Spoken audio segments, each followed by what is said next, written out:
Hi, Dr. Lisa here with today's leadership lesson, and we're talking about heart.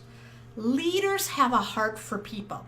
They take the time and make the time for people and see their people as the bottom line, not a tool to get to the bottom line. They don't see their people as a paycheck or as a commission. And I want to share with you today a real powerful story, real deep personal experience in my life that I had of a leader who really exemplified and lived this principle, had tremendous heart. Back in 2003, I started my career in healthcare and I broke into the long-term care industry, which is nursing homes. And the first nursing home I was assigned to was a nursing home in Minneapolis whose residents were primarily those who had severe behaviors.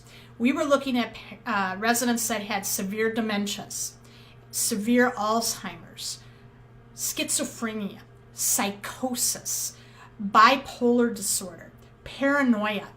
And their behaviors were so bad that a traditional nursing home didn't have the staff or training to handle them. So that nursing home became their place of last resort before they wound up going to a mental hospital. And this was a place that a lot of therapists never wanted to stay at because, number one, there was some distrust among the staff and the therapists because there was so much turnover. And a lot of the therapists didn't really believe that working with these types of residents would achieve any outcome because their behaviors were so bad. Well, I was there and we had a very small team. It was myself, one other occupational therapist, and one other physical therapist. And we were all kind of unreasonable in the terms that, we can reach these people, but we have to figure out a way to do it. Now, just like with any other business, there's balance sheets. You have to get paid and you have to, make sure you're seeing the patients so that there's revenue, because in a nursing home, the primary revenue is their rehabilitation department.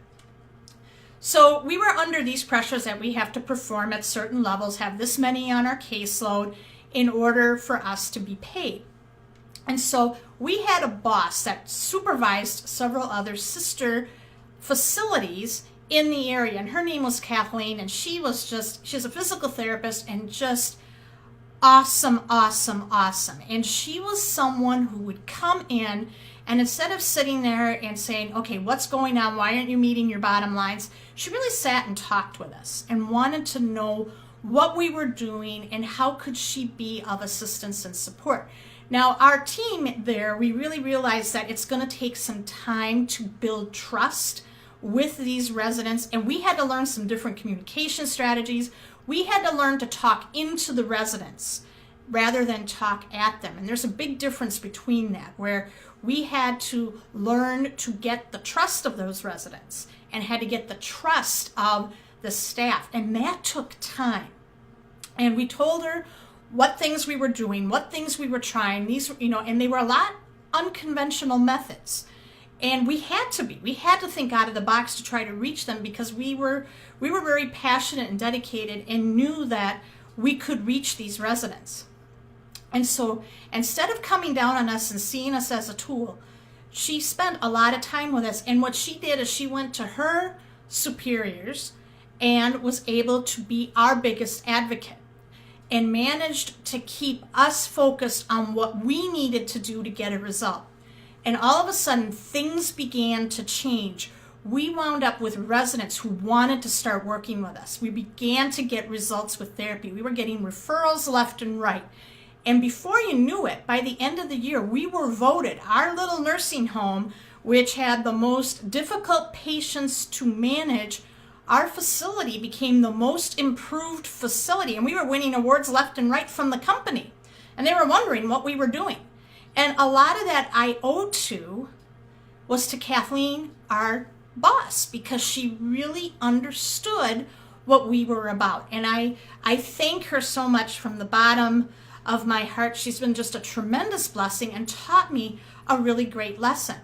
So what is the lesson for you today? How can you grow heart for the people that you serve?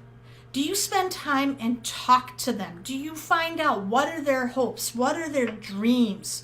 What are they going through? Be someone for someone. And when people notice that you are authentic and you truly care for their best interests, they are going to connect with you and they are going to be loyal to you. And you're going to develop a loyalty to them. And that's going to build a vibrant community and one that's going to stay together for a long time. So start developing a heart, and you're going to wind up having more fulfillment and more joy than you thought possible as a leader. If you found this lesson helpful, please leave a comment and share. Thank you so much for watching today's lesson, and I'll talk to you tomorrow.